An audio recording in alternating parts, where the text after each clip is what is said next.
നിങ്ങളുടെ ഇഷ്ട പരമ്പരകൾ എക്സ്ക്ലൂസീവായി സൺ നെക്സ്റ്റ് ആപ്പിലൂടെ തികച്ചും ഫ്രീ ആയി ഇപ്പോഴേ ആപ്പ് ഡൗൺലോഡ് ചെയ്യൂ.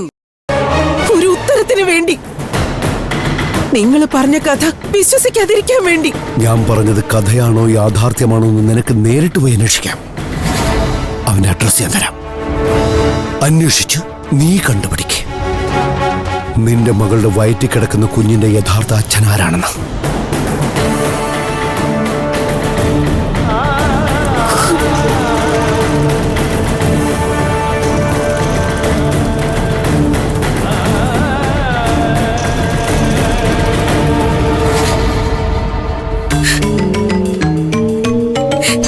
എനിക്കിത് കിട്ടണം.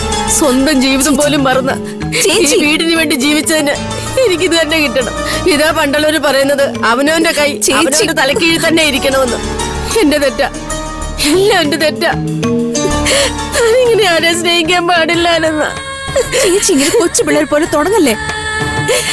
മുത്തശ്ശി അപ്പോഴത്തെ ദേഷ്യത്തിന് എന്തെന്നൊക്കെ പറഞ്ഞു കരുതി. ഏതാണ്ടാണോ പറഞ്ഞത്? എന്നോട് ഇവിടുന്ന് ഇറങ്ങിപ്പോനല്ലേ പറഞ്ഞേ? എന്തോ ഞാനങ്ങനെ കേട്ടില്ല. കേൾക്കില്ല, ആരും കേൾക്കില്ല. അല്ലെങ്കിലും എന്റെ ഒരു ആവശ്യം വരുമ്പോ ആരും ഒന്നും കേൾക്കത്തില്ല.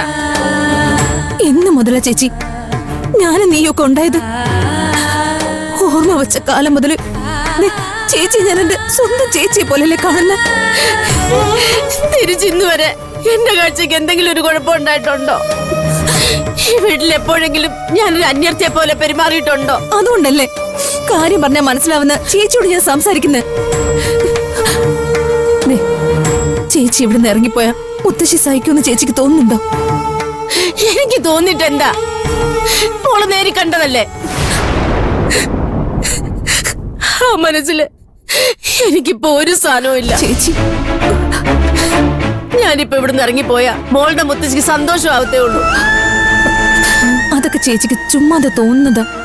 ഒന്ന് ഇറങ്ങിപ്പോയി നോക്ക്, അപ്പൊ അറിയാം. ഇറങ്ങിപ്പോവാൻ തന്നെ എന്നെ തീരുമാനം.